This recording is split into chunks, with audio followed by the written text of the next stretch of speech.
Vamos lá, uma boa notícia. O Neymar hoje deu uma corridinha no campo.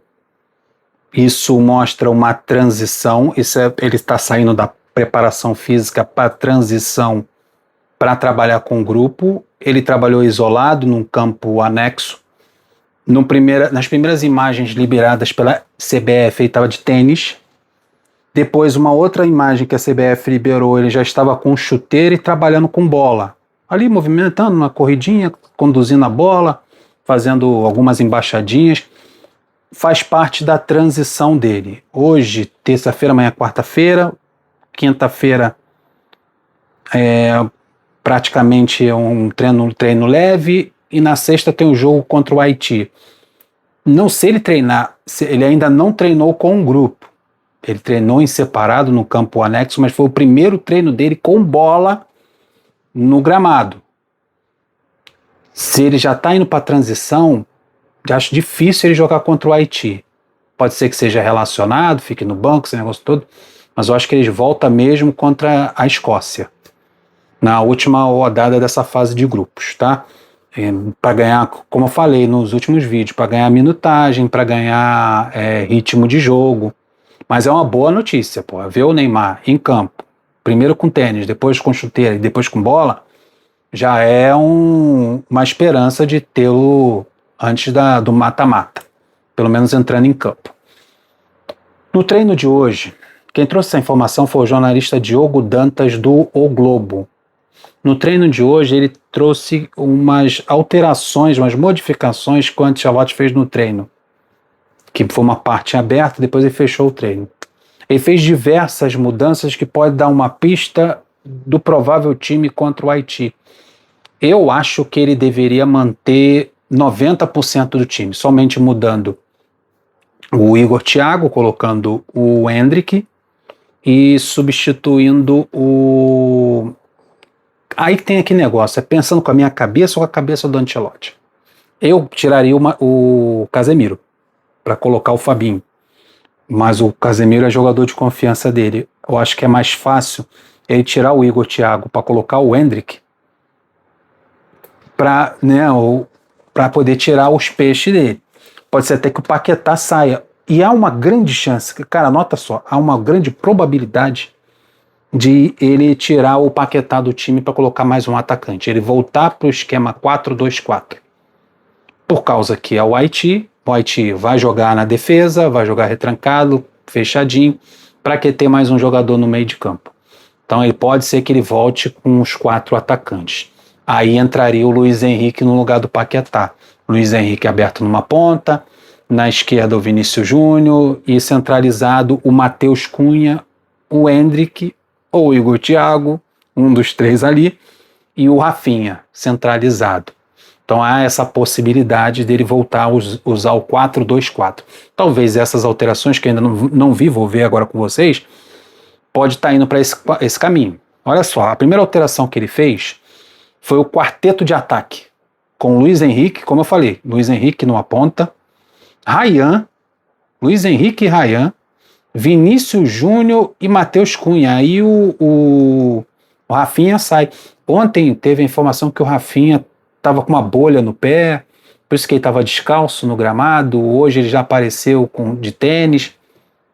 É uma opção caso o Rafinha não jogue.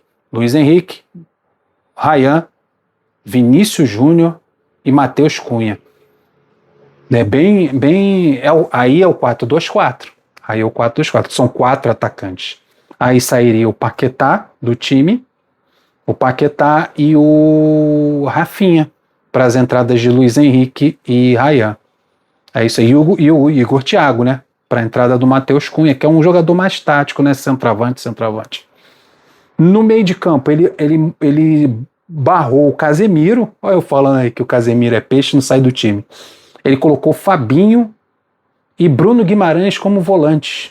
Então o Casemiro teve um período do treino que ele fez essas alterações e ele tirou o Casemiro para colocar o Fabinho. Interessante, hein? Na zaga ele também mexeu, ele tirou o Marquinhos para colocar o Bremer. O Bremer da Juventus. Ao lado do Gabriel Magalhães. Marquinhos, cara, tem 2 jogadores que eu acho que ele não mexe, em hipótese nenhuma. Para mim é o Marquinhos e o Casemiro, por ser os líderes, por serem os capitães da equipe. Estou surpreso com a barração do Marquinhos para a entrada do Bremer e a barração do Casemiro para a entrada do Fabinho. Ele deve ter gostado muito do Fabinho no jogo, foi muito mais efetivo do que o Casemiro. É isso que a gente espera do italiano. A gente espera do Ancelotti isso, ele pela bagagem que ele tem, pelo número de títulos, pela experiência, pelo nome, pela força que ele tem no futebol mundial, dos maiores técnicos no momento, ele tem a coragem de mexer em quem ele quiser mexer, a peça que ele quiser trocar. O Casemiro não vai reclamar, o Marquinhos não vai, porque é o Ancelotti que está fazendo essas alterações, não é o Zé da Couve, não é um qualquer treinador. É um treinador que eles estão acostumados, por exemplo, principalmente o Casemiro, que é muito amigo dele. Ele mexeu também nas laterais, ele tirou o Ibanhas para colocar o Danilo, e tirou o Douglas Santos, que foi bem no jogo, né? Contra o Marrocos, e colocou o Alexandro nas laterais. Então quem trouxe essas modificações foi o Diogo Dantas do Globo. Então o time dele ficou assim: Alisson, Danilo, Bremer, Gabriel Magalhães, na esquerda o Alexandro. Meio de campo com Fabinho, Bruno Guimarães, 2 volantes apenas, e um quarteto de ataque, com Luiz Henrique, Ryan, Vinícius Júnior e Matheus Cunha. Agora, como é que ele posicionou esses 4 atacantes? Eu imagino da seguinte forma: o Luiz Henrique numa ponta, o Ryan na outra, os 2 extremos, né? Ryan na ponta direita ou na ponta esquerda, e o Luiz Henrique na outra ponta. E centralizado, o Matheus Cunha e o Vinícius Júnior. Vinícius Júnior de falso 9, ou o Matheus Cunha de falso 9. Interessante essas alterações. Repito, cara, não há necessidade do 4-3-3 ser repetido contra a equipe do Haiti, que vai jogar na defensiva, como jogou o Cabo Verde, como jogou a Arábia Saudita contra o Uruguai, o Cabo Verde contra a Espanha.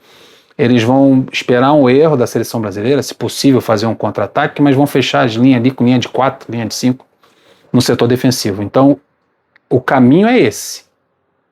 O 4-2-4. Uma linha de 4 atacantes na frente, que é um sistema tático que a seleção brasileira está acostumada a jogar. Está acostumado a jogar com esse sistema tático. Depois que entrou o Paquetá e mudou o sistema para o 4-3-3. O italiano vai por esse caminho. Cada adversário um sistema tático, cada adversário uma formação, um estilo bem europeu, jogando e formando o time, montando o time, escalando o time de acordo com o adversário. Quanto ao Haiti, ele vai para dentro. E há alguma grande chance realmente do Luiz Henrique e do Ryan e também do Matheus Cunha entrarem no ataque para esse jogo contra o Haiti. Fazer placar, né? Seria importante a seleção brasileira, para ser primeiro do grupo, golear o Haiti e golear a Escócia, porque o Marrocos tem grande chance de fazer isso. Mas eu acho que a seleção brasileira tem um poder de fogo maior do que o Marrocos. Não tenho certeza. A seleção brasileira, o problema é defensivo. Ofensivamente, tem como a seleção brasileira golear esses adversários e terminar em primeiro no seu grupo. Vamos aguardar. Tá bom? A boa notícia é que o Neymar treinou com bola. Deixa o like, se inscreva no canal, tô metendo o pé. Abraço!